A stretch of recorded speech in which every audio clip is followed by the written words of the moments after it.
Bienvenue dans cette vidéo. Tu vois, j'ai beaucoup d'émotions. L'astrologue en moi. L'astrologue en moi et vraiment, jamais j'aurais imaginé, un jour, filmer une vidéo qui parle de l'astrologue en moi. Donc voilà, bienvenue dans cette vidéo. Je m'appelle Olivia Victoria Sotero. J'ai bientôt 39 ans.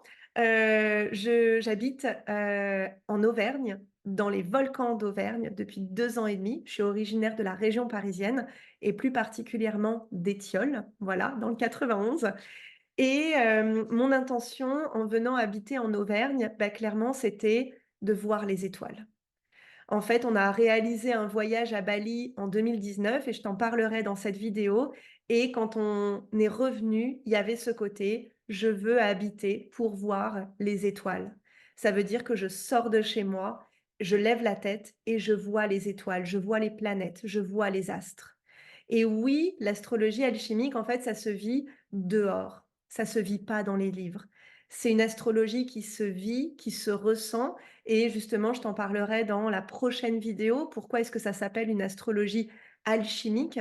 Mais en tout cas, dans cette vidéo, on va justement voir un petit peu, comment je suis devenue astrologue et finalement, je vais te parler de 3 périodes de ma vie. Ma période en France, ma période en Asie et ma période en Auvergne. Oui, oui, c'est bien en France, mais il y a, une connexion encore plus présente à la nature ici et voilà. Donc, j'ai envie de dire que je suis un petit peu devenue, astrologue par hasard et en même temps, on le sait qu'il n'y a jamais de hasard. Hem, on me pose souvent la question, mes élèves me posent la question: «Mais est-ce que déjà tu étais passionnée par les étoiles? Est-ce que tu étais passionnée par l'astrologie?» Et en fait, pas réellement. Il y a pas d'astrologue dans ma famille proche. J'ai une des cousines de ma maman qui pratique l'astrologie et voilà, pour elle, pour ses amis, pour la famille. Mais dans ma famille très proche, dans mes amis très proches, il y avait pas, d'astrologue ou de personnes passionnées par l'astrologie. Donc je peux pas dire que ça a été une révélation dès mon enfance, pas du tout.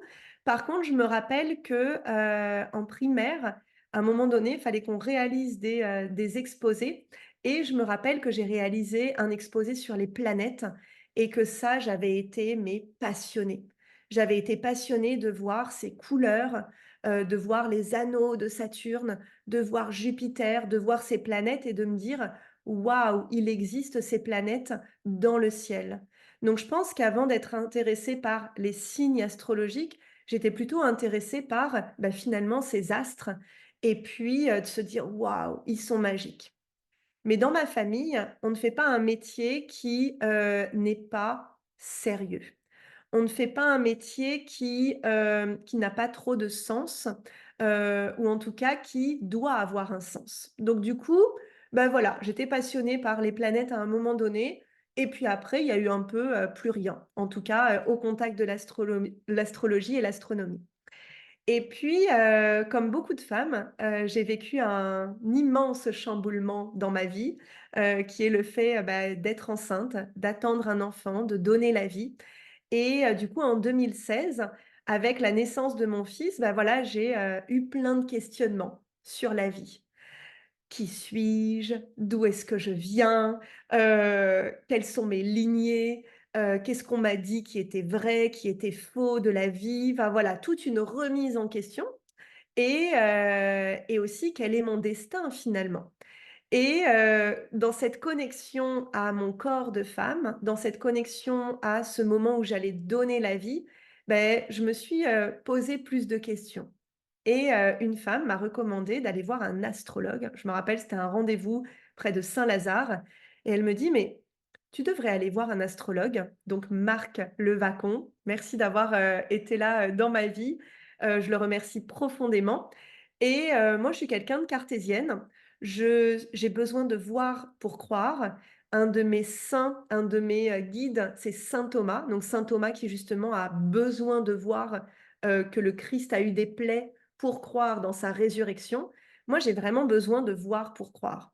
Et je me suis dit: «Bon, je fais confiance à Delphine».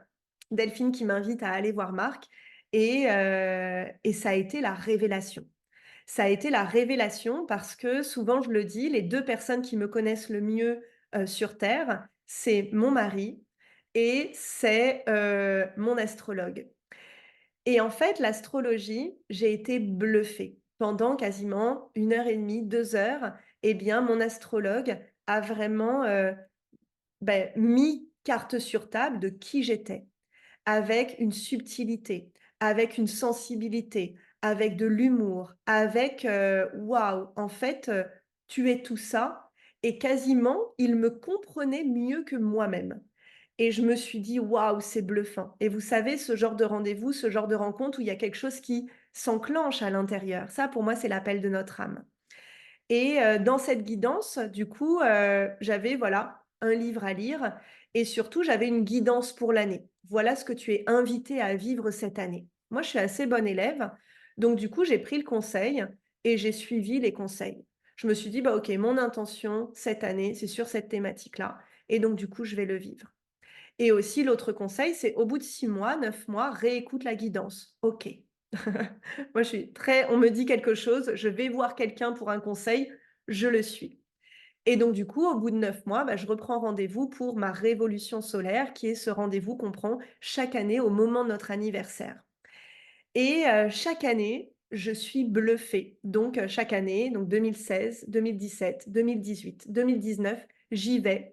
Je vais juste une fois par an et après, j'écoute, les conseils tout simplement. Et donc en parallèle, je suis prof de yoga, je suis prof de méditation et je me dis: «Bon, OK, c'est chouette l'astrologie, je garde les conseils pour l'année, mais moi ce que j'adore, c'est me relier, notamment à l'énergie de la lune». Voilà, j'étais reliée aux mouvances du féminin sacré, donc à me relier à la nouvelle lune, à la pleine lune, à mon cycle de femme, à mon cycle hormonal et je me suis dit: «Bah, tiens, tu vas commencer à ressentir l'astrologie». Et moi, je suis quelqu'un qui aime pas trop qu'on lui dise quoi faire, qui aime pas trop qu'on lui dise: «Tiens, tu es comme ça». Et c'est vrai que l'astrologie, il peut y avoir ce côté-là et donc du coup, moi, j'ai vraiment pas voulu, lire tout ce qui était, j'ai vraiment pas beaucoup, lu de livres. J'ai plutôt eu envie de ressentir.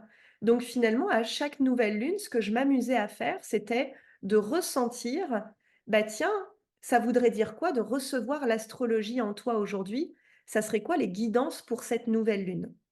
Et du coup, à chaque fois, j'allais écouter après, des audios, d'une personne qui est, voilà, qui est astrologue aussi, qui s'appelle Chiani Nicolas et ce qui était fou, c'est que quand je ressentais et qu'après j'allais écouter les audios, c'était exactement la même chose.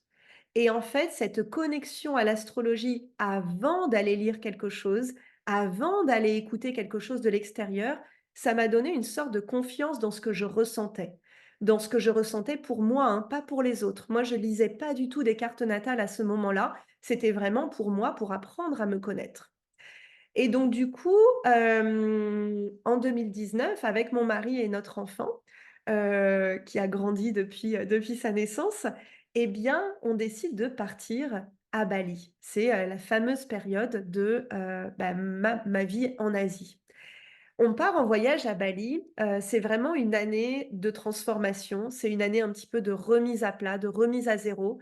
Donc j'ai 34 ans et j'appelle le chaos. Vous allez voir, moi j'appelle en fait les énergies. Quand j'appelle le chaos, ça veut dire en fait là je suis prête à me transformer. Je suis prête à tout, je suis là pour évoluer. Et mon astrologue avant que je parte en voyage me dit: «Mais tu devrais étudier l'astrologie» et véridique, je dis: «Ouais, ouais, pourquoi pas, en fait. Il y a pas j'ai pas un: «Oh oui, c'est ça!» Il y a pas de révélation. Je me dis: «OK, ouais, pourquoi pas». Donc du coup, je prends un livre d'astrologie et puis en même temps, j'avais pas trop envie d'aller dans les livres parce que j'avais étudié, pendant, mes études l'histoire de l'art à l'école du Louvre et surtout, je ne voulais plus étudier dans les livres. J'avais tellement étudié les livres, j'avais tellement été dans ma chambre à étudier que du coup, ce côté étudie avec des livres, il y avait un côté: «Il y a pas moyen». Donc du coup, j'arrive à Bali et je suis guidée pour aller à un cours de yoga. donc un cours de yoga chamanique. C'est quelqu'un qui m'avait été recommandé, qui s'appelle Levi Banner et dans ce festival de yoga, à un moment donné, il parle d'astrologie et il dit: «Bah, voilà, il va bientôt y avoir une formation d'astrologie chamanique» et là, il y a mon corps qui a dit: «Mais en fait, c'est là où je dois aller». Et ce qu'il rajoute, c'est qu'il dit: «Oui, en plus, c'est une formation qui est reliée, aux relations. Comment bien vivre ses relations?» Et moi, qui étais dans mon année, où je voulais vivre le chaos, je me suis dit: «Mais oui, moi, je veux améliorer les relations avec les femmes». Avec les hommes, ça allait. Avec Loïc, ça allait, mon amoureux, mon mari maintenant. Mais j'avais envie d'avoir d'autres relations de sororité, un peu de sœur avec les femmes. Et je me suis dit: «Mais c'est génial, tu vas aller dans cette formation-là».